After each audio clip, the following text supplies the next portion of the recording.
행함이 있는 신앙이라는 제목으로 이 말씀 같이 나눕니다. 행함이 있는 신앙이라는 제목입니다. 종순일 목사님 이야기로 이 설교를 시작하려고 합니다. 1900년 무렵 한국의 강화도 홍이마을에 종순일이라는 사람이 살았습니다. 이 사람이 전통 유학자 출신이고 땅과 돈이 많은 부자였습니다. 그에게 돈을 빌려다가 쓰지 않은 사람이 없을 정도로 마을에서 또 강화도에서 큰 부자였습니다. 그러다가 마을 훈장 박능일이라는 사람의 전도를 받고 복음을 듣고 기독교인이 되었습니다. 어느 날 성경을 읽는데 마태복음 18장에 나오는 내용에 충격을 받았어요. 용서할 줄 모르는 무자비한 종에 대한 비유를 예수님이 말씀하셨는데 여기에서 읽다가 멈춰버렸어요. 가만히 보니까 임금에게 1만 달란트 빚진 신하가 있는데 왕이 빚을 탕감해줬어요. 평생 갚아도 못 갚을 돈을. 나가다가 자기에게 100데나리온 정말 작은 돈을 빚진 사람을요 탕감해주지 않고 옥에 가두었다. 이 사실을 알았던 임금이 화가 나서 이 사람을 다시 잡아서 감옥에 가뒀다. 종순일이요 충격을 받았어요. 충격. 종순일이 이 말씀을 읽고 며칠 동안 고민하는 거예요. 그 주일 오후에 예배 마치고 자기한테 돈 빌려간 마을 사람들을 집으로 다 모았어요. 종순일이 성경을 딱 펴놓고 마태복음 18장을 읽은 다음에 다음과 같이 선언했어요. 오늘 이 말씀에 나오는 이 무자비한 종이 바로 접니다. 내가 그리스도의 은혜로 죄사함 받은 것은 1만 달란트 빚탕감 받은 것보다 큽니다. 여러분에게 돈을 빌려주고 그 돈을 받으려고 하는 것은 100데나리온 빚을 탕감해 주지 못한 자보다 더 악한 사람입니다. 그러나 이러다가 내가 천국에 가지 못할 게 분명하니 오늘부로 여러분들에게 빌려준 돈은 없는 걸로 하겠습니다 라고 선언해 버렸어요. 종순일이 빈 문서를 다 꺼냈어요. 보는 앞에서, 모두가 보는 앞에서 불살라서 없앱니다. 행여나 빚 독촉을 받는 것 아닌가 두려운 마음으로 왔던 마을 사람들이 깜짝 놀라갖고 눈이 꽈리 눈이 돼갖고 종순이를 쳐다보고 있었어요. 그리고 곧바로 감격해서 눈물바다가 됐습니다. 그 집안이. 자, 이 사건을 계기로 1900년 4월에 홍이마을의 복음화가 급속하게 일어납니다. 한국 교회사 책이 나오는 거예요. 급속하게 일어나요. 종순일이 또 하나님 말씀을 읽다가 충격을 받아요. 내 소유를 팔아서 가난한 자에게 주고 나를 따르라. 이 말씀을 듣고 진짜 찔렸어요. 자기 전 재산을 처분했어요. 일부를 다 교회 앞에 헌납을 합니다. 또 말씀을 읽다가 충격을 받아요. 예수님께서 제자들을 둘씩 짝지어서 각 지방과 고을에 보내셨다. 이 말씀을 읽다가 딱 접고요. 아내와 함께 개나리 보따리 하나씩 딱 메고 아직 복음이 들어가지 않은 남쪽 길상면 쪽으로 전도 여행을 갑니다. 지금 강화도 가면 길상면은요 80%가 크리스찬이야. 교회가 쫙 깔려 있습니다. 이분이 다 한 거예요. 그가 찾아간 이 땅끝이라는 게요 강화도의 주변의 작은 섬들입니다. 지금은 막 육지하고 연결됐지만 아직 복음이 들어가지 않은 강화도 남부 길상면으로 가서 전도해요. 거기 그 동네 길직, 길촌, 온수, 선두, 넙성, 덕진의 교회가 팍팍팍팍 세워지기 시작합니다. 그 후에 성모도, 주문도, 영종도 여기다 복음을 전하기 시작해요. 그 당시에 다 섬이었어요. 차가 안 다녀요. 배 타고 다니면서 전도하고 목회를 합니다. 1917년 감리교에서 목사 안수를 받고 강화도 남쪽 주문도의 진촌교회에 부임하게 돼요. 지금에는 이제 서도중앙교회라고 있어요. 강화도 가면 그 교회를 부임하게 됩니다. 그런데 교인들이요 이 종순일 목사의 신앙을 본받았어요. 충격을 받고 서로가 빚을 탕감해주기 시작합니다. 마을 사람들이요 감동을 하고 교회를 다시 보기 시작했어요. 자, 오래지 않아서 섬 주민 181개 집 가운데에 134개 집이 교회 나오게 됐습니다. 자, 전 주민의 75%가 교인이 되는 놀라운 은혜가 터진 거예요. 지금도 강화도 가면 크리스찬 비율이 60, 70% 정도 유지하고 있습니다. 이런 역사가 있는 거예요. 자, 이 종순일 그렇게 강화 옹진섬을 돌아다니면서 수십 곳의 교회를 개척하고 평생 가난한 전도자로 살았어요. 종순일은 태어날 때부터 부자였습니다. 근데 가난하게 삶을 마감해요. 왜 그렇게 됐을까? 그가 가난해진 이유는 탕진해서 가난해진 게 아니고 탕감을 해서 가난해졌다는 거예요. 예. 종순일 목사 이야기는 한국 교회사의 빅뉴스처럼 흘러내려옵니다. 이게 굉장히 진한 감동을 남기는 이유가 뭐냐면 그의 신앙이 행함이 있는 신앙이었다는 거예요. 말씀을 묵상하다가 찔리면 그냥 하는 거예요. 예. 단 하나 주고 보따리 지고 전도 부인하고 짝져서 나가고 여기저기 다 교회 세우고 그러다 보니까 가난하게 인생이 끝났지만 이건 강화도 전체를 그냥 뒤집어 놓은 거예요. 말씀을 깨닫는 순간 그 말씀을 나에게 주신 하나님 말씀으로 그냥 해석하고 그 다음에 액션, 행동하는 거예요. 그는 그 말씀대로 살았고 종순이를 통하여 놀라운 일들이 일어났다는 거예요. 자, 오늘 성경 본문에서 예수님도 똑같은 얘기를 하는 거예요. 행함이 있는 신앙, 이것만이 하나님 앞에 인정받는다는 거예요. 이 교훈을 주고 계십니다. 자, 교회를 조금이라도 다니신 분들은 이런 얘기 많이 들었을 거예요. 행함이 없는 신앙은 죽은 신앙입니다. 얼마나 많이 귓다갑게 들었어요. 진짜 행함이 없는 신앙, 죽은 신앙. 이 죽은 신앙으로 도대체 할 수 있는 일이 뭐냐는 거예요. 죽었는데. 죽은 사람 봤어요? 아무 움직임이 없잖아요. 말도 못 알아듣지.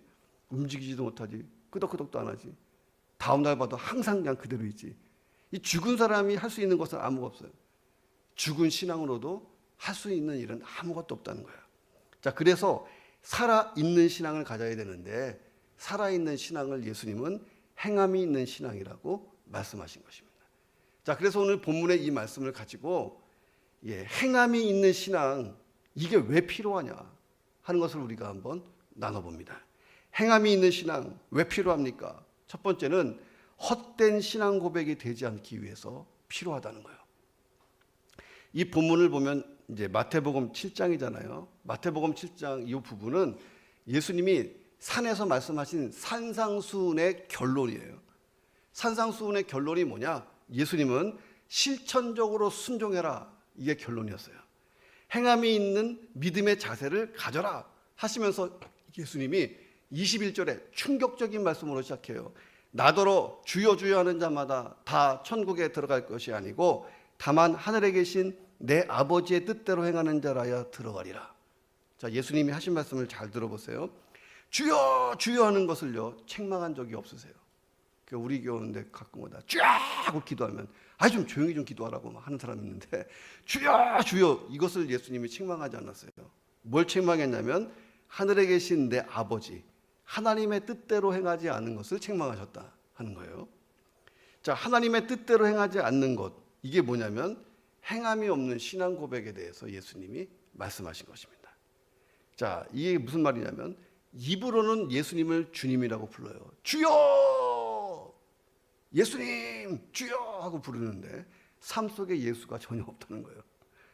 자, 이 말씀을 딱 접할 때요, 목사인 제가요, 가장 큰 충격으로 받아들여요. 경각심. 왜? 내가 아무리 설교자라고 목양자라고 성경 공부를 잘해도 이걸로 평가받지 않는다는 거예요. 그렇잖아요. 그 말씀대로 살아서 열매가 얼마큼 되냐, 이 열매만 가지고 예수님이 평가하시겠다고 하신 말씀입니다. 사실 목사는 성도보다 말을 많이 해. 더 많은 말을, 좋은 말을 많이 하게 되잖아요. 특히 성경적인 이야기를 입에서 쏟아내게 됩니다. 자, 그런데 그 많은 신앙의 말보다 그 말대로 고백대로 산 결과만 평가받는다는 거예요. 이러니까 이게 얼마나 무게가 크냐는 거예요. 이게 비단 목사만의 문제가 아니고 여러분 모두에게 동일하게 적용되는 말씀입니다. 누군가가 이렇게 얘기해요. 목사님 그러면요 말씀 덜 배우고 덜 들으면 되잖아요.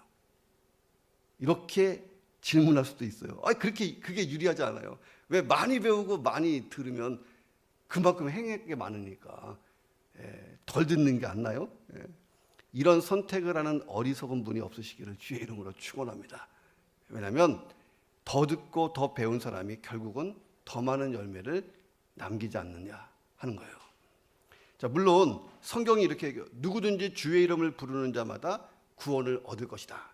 그러니까 예수님이 지금 이 말씀을 하시는데 행함으로 구원받는다 그 얘기를 하신 게 아니고 천국 백성의 자격에 대해서 얘기하는 거예요.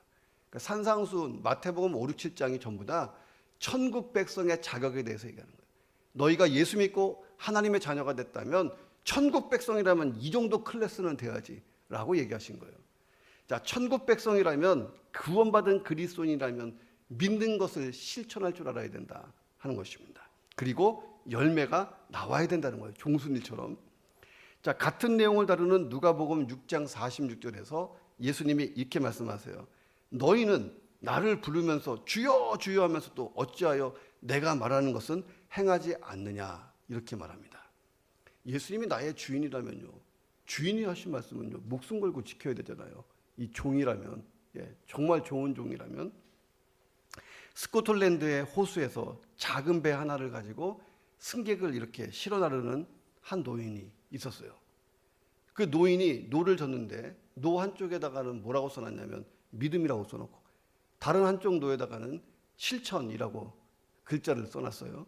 한 승객이 이 배를 탔다가 궁금해서 노인에게 물었습니다. 그 노인이 이렇게 대답해 주는 거예요. 자, 보세요. 노인이 믿음이라는 노를 막 저었어요. 그랬더니 어떻게 됩니까? 배가 원을 그리면서 뱅뱅뱅뱅뱅 제자리를 도는 거예요. 이번에는 실천이라는 노를 갖다가 팍 저었어요. 그랬더니 배가 반대 방향으로 원을 그리는데 빙빙빙빙빙 도는 거예요.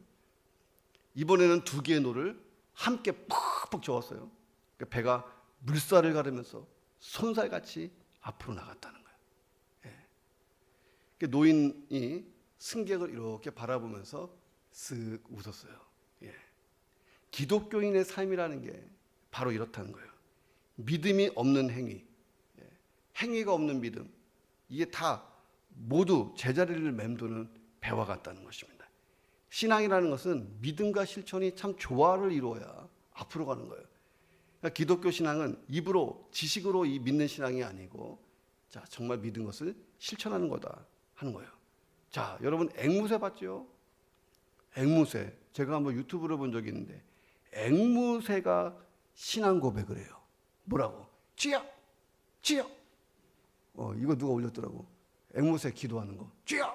주여! 감사합니다! 감사합니다! 앵무새도 신앙 고백해요. 근데 앵무새는 인격적으로 주님을 섬기지 못하잖아요. 귀신도 나는 당신을 압니다. 하나님의 아들이십니다. 먼저 와서 막 꿇어엎어지고, 귀신도 예수님이 주님인 것을 알고 있지만 예수님을 주님으로 섬기는 실천 능력은 귀신에게 없다는 거예요. 그러니 행함이 없는 신앙은요, 이게 허탄한 거다 하는 거예요.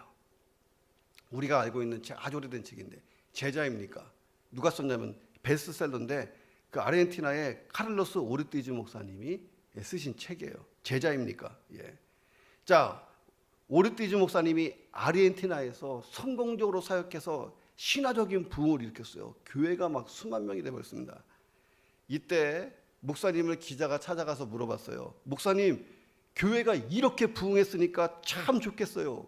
그때 목사님이 하신 말씀이 있어요. 우리 교회 옆에요, 공동묘지가 있어요. 하루에 3개 정도의 시체에 관이 들어와요. 1년이면요 1000개의 묘지가 생겨요. 그런데 마을 사람들이 공동묘지가 부흥했다고 좋아하지 않아요. 아무도 공동묘지가 부흥했다고 말하지 않습니다. 이게 끝이야. 이 목사님의 말이 그런 거예요. 행함이 없는 신앙을 가진 교인이 아무리 수만 명이 모여도 이거 딱 공동묘지라는 거예요. 아무것도 할 수 없는 공동묘지. 행함이 없는 신앙, 이 죽은 신앙으로 할 수 있는 것은 아무것도 없습니다. 라고 아주 유명한 말을 남겼어요. 자, 오늘 말씀이 바로 그런 도전이 아니겠냐는 거예요. 내가 평생 주님을 믿었고 주님의 이름으로 때로는 설교도 하고 봉사도 했고, 심지어는 오늘 본문에 보니까 주의 이름으로 귀신도 쫓고 병다도 고치고 권능을 막 행했는데 마지막에 주님이 우리를 모른다고 하실 수 있다. 이게 얼마나 이게 두려운 일이냐는 거예요. 22절에 보니까 그날에 많은 사람이 나더러 이르되 주여 주여 우리가 주의 이름으로 선지자 노릇하며 주의 이름으로 귀신을 쫓아내며 주의 이름으로 많은 권능을 행하지 아니하였습니까? 하리니. 자, 주여 주여, 상당히 그 열광적인 느낌이 나잖아요. 아마 예수님이 말씀하신 이 사람은 주님의 이름, 예수님의 이름으로 열심히 사역했던 것 같아요. 귀신도 쫓고 주의 이름으로 많은 권능도 행하고, 이게 다 사실인 것 같아요. 왜? 예수님이 말씀하시니까. 선지자 노릇했다는 것으로 보면 주의 이름으로 권위 있는 막 설교까지 했던 것 같아요. 예언의 막 설교. 그런데 마태복음 24장 24절에 이런 말씀이 나와요. 거짓 그리스도들과 거짓 선지자들이 일어나 큰 표적과 기사를 보여 할 수만 있다면 택하신 자들을 미혹하리라. 이렇게 나와요. 자, 그러니까 예수님이 말씀하신 선지자나 병 고치는 자나 이 거짓 그리스도인들, 거짓 선지자나 차이가 없다는 거예요. 자, 정통이나 이단이나 차이가 없어. 같이 기적도 일어나고 찬송도 부르고 쫙 주의한다는 거예요. 차이가 없다. 자, 근데 뭐가 차이 나는 거예요? 진짜 행함이 있는 믿음이 있냐? 여기서 차이가 벌어지기 시작합니다. 자, 예수님의 이름을 공개적으로 사용했지만 예수님이 그들을 모른다고 하세요. 이유가 뭐냐? 그들의 신앙 고백이 삶과 연결되지가 않는다는 것입니다. 자, 주여 주의 이름을 부르짖고 사용했지만 주님의 주권에는 복종하지 않습니다. 자, 신앙적인 말을 많이 하지만 그 말대로 진짜 살지는 않는다는 거예요. 한마디로 정리하면 예수님의 말씀은 딱 이거예요. 말씀대로 산 선한 열매가 있냐는 거예요. 이거를 보시겠다는 거예요. 자, 거짓 그리스도인, 거짓 선지자들에게서는 선한 열매가 나오지 않는다는 거예요. 자, 그러면 나의 삶을 유익하게 하려면 어떻게 할까? 내가 믿는 것, 내가 듣고 깨달은 말씀대로 살면, 그래서 선한 열매를 맺으면 되는 줄로 믿습니다. 그러니까 누가 이런 얘기를 했어요. 신앙생활이라는 것은 내가 입으로 말하는 신앙 고백을 삶으로 번역하는 거다. 저는 이거 한번 책상에다 붙여놓은 적이 있어요. 신앙생활이 뭐냐? 내가 신앙 고백한 것을 삶으로 번역하는 지극히 어려운 과정이라는 거예요. 자, 원수를 사랑하라. 내가 이렇게 주여 내가 원수를 사랑하겠습니다. 밖에 나가다가요 그 원수를 만났어요. 주여 안 될 것 같습니다. 그러잖아요. 이게 쉽지가 않잖아. 이게 삶으로 번역하는 과정이라는 거예요. 말씀을 듣고 삶으로 번역하는 과정. 이게 신앙생활이라는 거예요. 번역해서 나온 열매만 하나님이 보시겠다는 거예요. 자, 이 말이 잘 이해가 되냐는 거예요. 자, 미국의 26대 대통령 루즈벨트가 링컨 대통령을 이렇게 칭송했어요. 링컨이라는 사람은 성경 한 권으로 만들어진 사람입니다. 자, 그는 성경에서 배운 진리를 자기 실제 생활에 적용해서 그의 일생을 더할 나위 없는 영광스러운 것으로 만들었습니다. 링컨의 어머니가요 아무것도 물려줄 수가 없었어요. 가난해서 성경책 한 권만 딱 아들에게 가슴에 남겨준 거예요. 그 신앙, 성경 한 권이 링컨을 만들었다는 거예요. 자, 행함이 있는 신앙이 왜 필요하냐? 내가 입술로 고백한 이것이 헛되지 않기 위해서 필요하다는 거예요. 자, 그 결과 내 일생이 더 말할 나위 없이 영광스럽게 될 수 있기 때문에 행해야 된다는 거예요.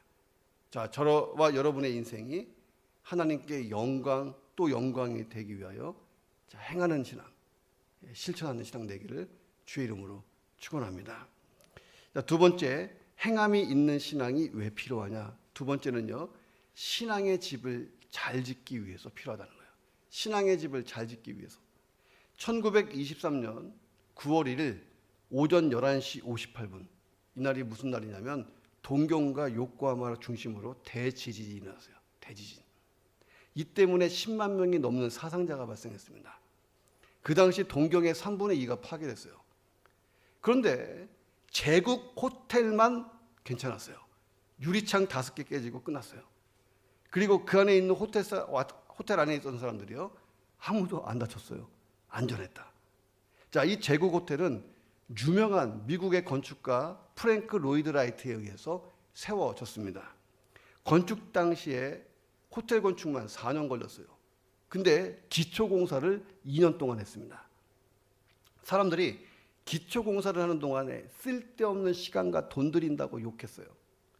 근데 라이트는 묵묵하게 4년 만에 제국 호텔을 완공합니다.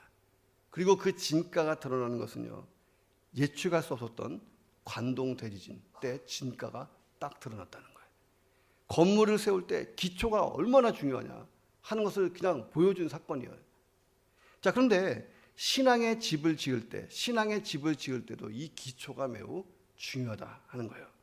예수님이 그래서 비유를 말씀하셨어요. 두 사람이 집을 짓고 있다. 두 사람이 지은 집에 대해서 말씀하셨습니다. 여기서 이 집은 그냥 이런 가옥이 아니고 신앙의 집을 상징하고 있어요. 신앙의 집. 근데 한 사람은 집을 반석 위에다가 지었어요. 지혜롭고 칭찬받았습니다. 반면에 집을 모래 위에 지은 사람이 있어요. 어리석다고 책망을 받았습니다. 자, 24절에 보니까 예수님이 하신 말씀이 있어요. 누구든지 나의 이 말을 듣고 행하는 자는 그 집을 반석 위에 지은 지혜로운 사람 같으리니 라고 말합니다. 자, 예수님이 말씀하세요.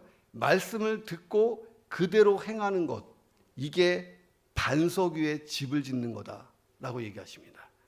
자, 집을 잘 지으려면 반석 위에 지어야 돼요. 신앙의 집을 잘 지으려면 어디다가 짓냐면 행함이 있는 신앙을 가지고 지어야 된다는 거예요. 입으로 아무리 고백을 해도 행함이 있는 신앙, 결과가 나온 그 열매가 내 집의 기초물이 되는 거예요. 26절에 보니까 나의 이 말을 듣고 행하지 아니하는 자는 그 집을 모래 위에 지은 어리석은 사람 같다. 자, 여기서 모래가 무엇을 상징하냐면 행함이 없는 신앙이에요. 입으로만 얘기하는 신앙. 자, 반석 위에 세운 집에 비해서 모래 위에 세운 집, 이게 얼마나 불안해 보여요. 자, 마찬가지로 행함이 있는 신앙을 가진 사람에 비해서 행함이 없는 신앙을 가진 사람은요, 항상 불안해 보입니다. 예, 뭔가 실천을 잘하는 그리스도인을 보면 그 사람 옆에 가면 안정감이 있어요. 그런데 그냥 말만 많은 사람 보면 불안한 거예요. 옆에서 보면. 옆 사람하고 한번 인사해 볼까요? 당신 어느 쪽입니까? 인사해보겠습니다. 자, 왜 나는 이 말씀대로 행하지 않을까? 왜 말씀대로 살지 않을까? 자, 이게요, 귀로 듣고 입으로 내가 아멘은 하는데 실제로는 안 믿기 때문에요. 실제로는 안 믿기 때문에 내 삶에서 전혀 안 나타나는 거예요. 저는 이런 상상을 해봤어요. 출애굽기에 나오는 유월절 사건 다 기억하죠? 이스라엘 백성들이 애굽에 종살이 하는데 이걸 벗어나기 전에 하나님이 바로를 치려고, 애굽을 심판하려고 마지막 재앙을 일으키는데 죽음의 사자가 모든 집을 덮쳐버리는 거예요. 다음 날 큰 울음이 터졌습니다. 전국에. 애굽의 모든 장자와 가축의 첫 새끼가 다 죽었어요. 자, 그런데 하나님의 말씀을 듣고 문설주에 양의 피를 바른 집은 죽음의 사자가 넘어갔어요. 자, 그래서 유월절이라는 단어가요, 그 문을 넘어갔다. 그래서 패스 오버라고 영어로 표기되어 있습니다. 자, 그런데 그 당시에 이런 사람이 있지 않았을까? 말씀을 듣고도 행하지 않은 사람이 있지 않았을까? 그 200만 명 중에 하나둘 있지 않았을까? 자, 그날 밤에요, 심판의 날이 다가왔잖아요. 말씀을 듣기만 한 사람, 말씀을 듣고 행한 사람, 큰 차이가 있었어요. 문설주에 피 발라, 어린 양의 피를 발라, 바른 그 집은요, 죽음을 넘어갔어요. 바르지 않은 그 집은요, 죽음이 덮쳤어요. 아마 이스라엘 백성들 중에도 꼭 그런 인간이 있었을 것 같아. 성경은 그냥 침묵하고 있지만 제가 왜 그 생각했냐면 광야 40년 보세요. 이 사람들이 하나님 말씀을 반역했던 사건이 그냥 다잖아, 다. 아마 이때부터 있지 않았을까 하는 생각을 저는 가끔 해봤어요. 신앙생활에서 가장 중요하고 가장 배우기 힘든 게 뭐냐? 순종이라는 거예요. 순종. 나의 신앙의 집을 잘 지으려면 행함이 있는 신앙, 말씀대로 순종하는 그 삶이 진짜 필요하다는 거예요.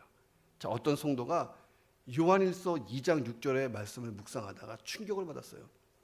그의 안에 산다고 하는 자는 그가 행하시는 대로 자기도 행할지니라. 여기 충격을 받았어요. 여기서 이 그가 누구냐면 예수님이에요. 예수 안에 산다고 입으로 내가 예수 안에 있다, 예수 하는 사람이라면 예수가 말하는 대로 너도 해라, 이렇게 들은 거예요. 이 사람은 평소 과속을 하는 운전자예요. 예, 과속하는 운전자. 이 말씀을 듣고 그가요, 계기판에다가 글자를 붙여놨어요. 뭐라고 썼냐면, 예수 안에 사는 나는 운전도 예수님처럼 해야 할지니라, 이렇게 딱 써놨어요. 이렇게 말씀을 적용하다 보니까 그 과격한 운전 습관이 고쳐지기 시작했다는 거예요. 신바람 났어. 그는 이런 방식으로 성경 말씀에 자기 이름을 집어넣고 그대로 살았어요. 그랬더니 점점 예수님을 닮아가는 거예요. 예수님처럼 사는 게 나중에는 자연스러워져요. 자, 그의 신앙의 집이 어떤 모습을 하고 있을까?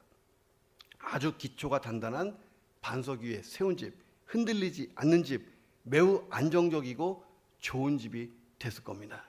그뿐이겠어요? 예수님도 사람들도 모두 칭찬하는 아름다운 신앙의 집이 만들어지는 것입니다. 자, 아름다운 신앙의 집을 짓고 있는 사람은요, 자신 있게 사람들을 자기 집에 초청해요. 예, 제가 옛날에 어렸을 때 아파트 살 때는요, 친구들 많이 데려갔어요. 아버지 사업 망하고 찐빵집 하면서 쪽방 같은 데로 갔을 때는요, 친구들 집에 안 데려왔어요. 왜? 창피해서. 예. 자, 아름다운 신앙의 집을 짓고 있는 사람은요, 자신감이 있어요. 내 얘기 좀 들어보세요. 내 신앙의 집에 와보세요. 초청합니다. 자, 이 사람을 만나는 사람마다 깊은 신앙적인 감동을 받아요. 교훈도 얻어요. 거룩한 도전을 받습니다. 그리고 이분에 비해서 내 신앙의 집이 얼마나 불안정하고 깨재지한지 깨닫기 시작해서 충격을 받아. 그리고 물어봐요. 아유, 성도님, 어떻게 그 신앙의 집을 잘 세울 수 있는지 비결 좀 가르쳐 주세요. 자, 견고하고 아름다운 신앙의 집을 짓는 사람은 위험하고 추한 신앙의 집을 짓고 있는 사람을 도와줄 수 있다는 거예요. 제가요, 건축 공법을 다시 알려드릴게요. 기초가 튼튼해야 되는데 이 기초는요, 행함에 있는 신앙이에요. 말씀을 들으면요, 그 말씀에다가 당신 이름을 탁 집어넣고 그냥 그대로 하세요. 이렇게 할 거예요. 예.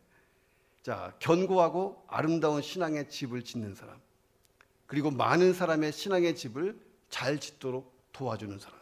예수님이 너 참 집 잘 졌다라고 칭찬하는 사람 되시기를 주님의 이름으로 축원합니다. 마지막으로 행함이 있는 신앙 왜 필요하냐? 세 번째는요, 시련과 환란이 올 때 잘 견디기 위해서 필요한 거예요. 자, 강털 소나무가 있는데 세상에서 가장 나이가 많은 나무다. 기네스북에 올라간 나무예요. 자, 1957년 과학자 에드먼드 슐만이 발견했어요. 이 나무의 이름이 강털 소나무인데 별명이 뭐냐면 무드셀라야. 무드셀라. 969세 살았던 사람. 그런데 이 강털 소나무는요, 4,800년 넘게 지금도 살아 있습니다. 미국 서부 지역에 있고 해발 3,000m 높이 정상에 살아요. 혹한 사나운 바람 맞으면서 살아왔어요. 높은 기압, 적은 강수량, 지구상에서 가장 열악한 환경 속에서 살아남았다는 거예요. 이 나무가 혹독한 자연환경 때문에 느리게 성장해요. 느리게. 자, 그런데 단단합니다. 밀도가 높아요. 그래서 침식, 해충, 여기에 강한 성질을 가지고 있어요. 견딜 수 없을 것 같이 힘든 환경, 이게 강털 소나무가 생명력을 강하게 만드는 비결이었다 하는 것입니다. 시련은요, 생물들을 강하게 만들어요. 우리 신앙도 마찬가지입니다. 평소에는 잘 드러나지 않아요. 그런데 시련과 환란의 때가 되면 신앙의 진면목이 딱 수면 위로 올라온다. 선명해진다는 거예요. 평상시에 딱 보면 반석 위에 세운 집과 모래 위에 세운 집이 별 차이가 없어요. 똑같은 건물처럼 보입니다. 자, 그런데 비상시에는 그 차이가 현저하게 드러난다는 거예요.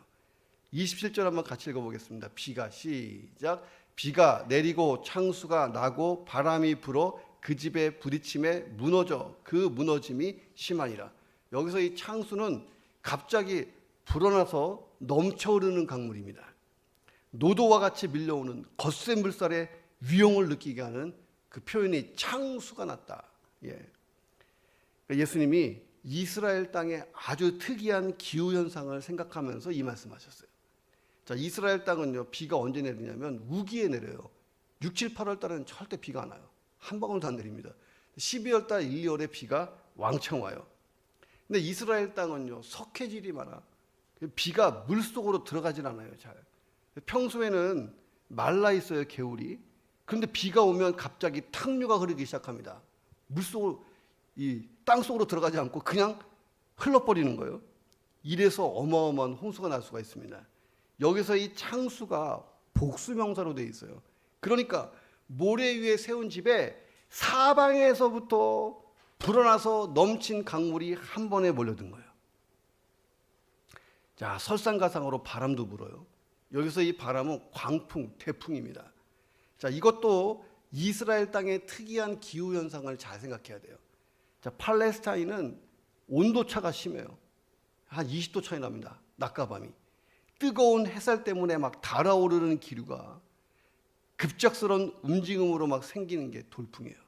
예. 막 뜨거운 게 올라왔다가 갑자기 선선해지면서 이게 돌풍으로 바뀌어버리는 거예요.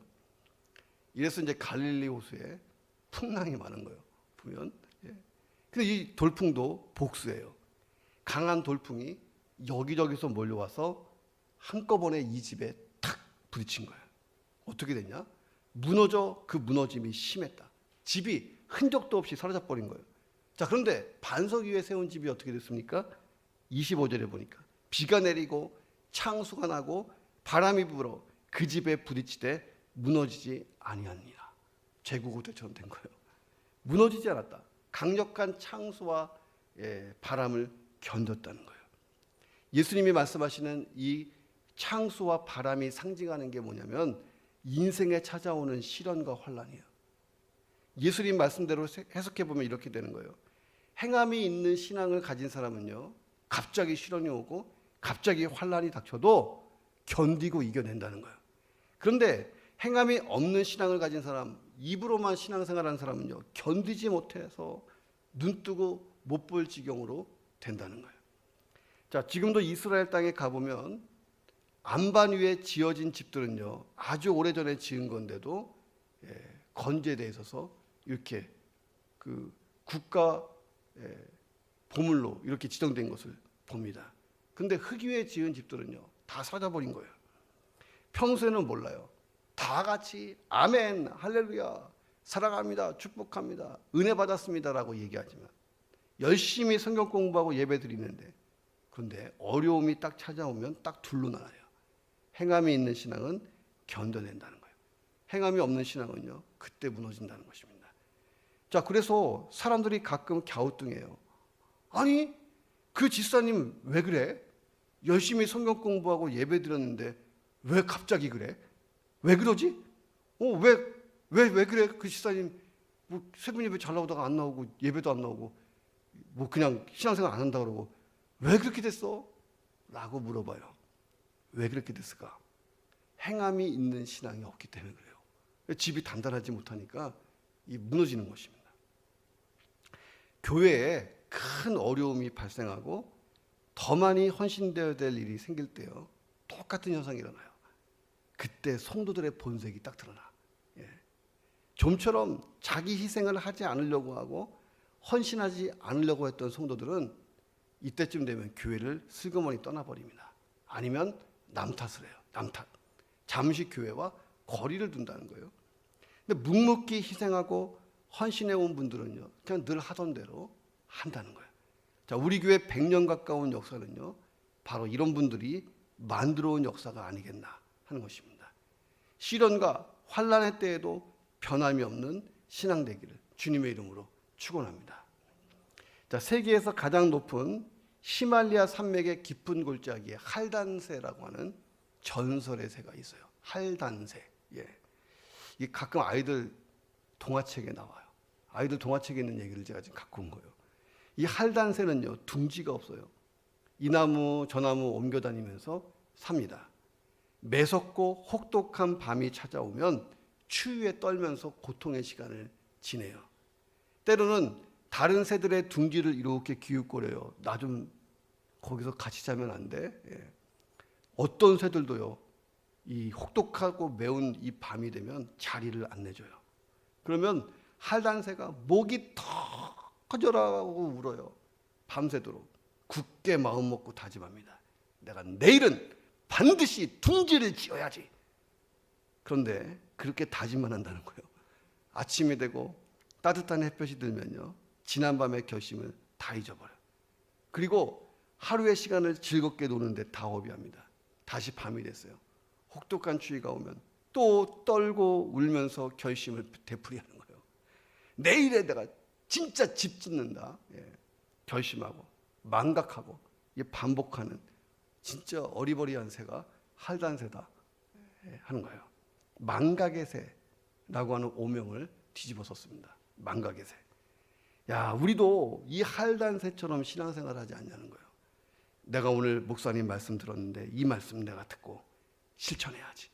마음 먹고 다짐하지만 다시 삶의 자리로 돌아가면 망각해 버린다는 거예요.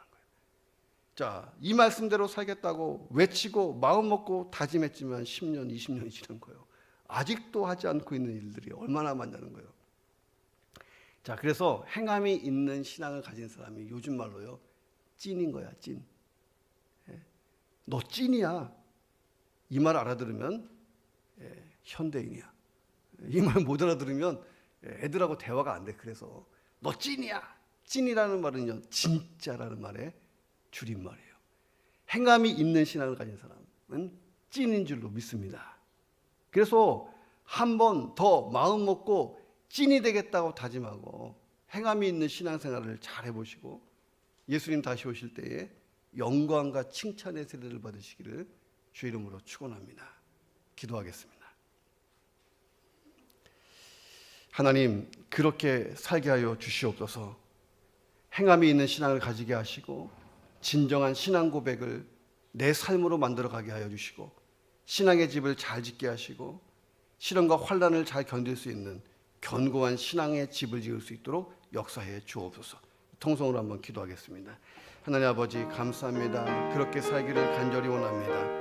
하나님 인도해 주시옵소서. 내 신앙의 집은 견고한 것인지, 내 신앙의 집은 안전한 것인지, 하나님 모래 위에 지어져 있는 것은 아닌 것인지, 그래서 창수가 나고 바람이 불어 지금 흔들리는 것은 아닌지, 주님 오실 그때까지 내 신앙은 안전한 것인지, 하나님 아름다운 집을 지을 수 있는 것인지, 이 말씀을 붙들고 도전받고 생각하게 하여 주옵소서.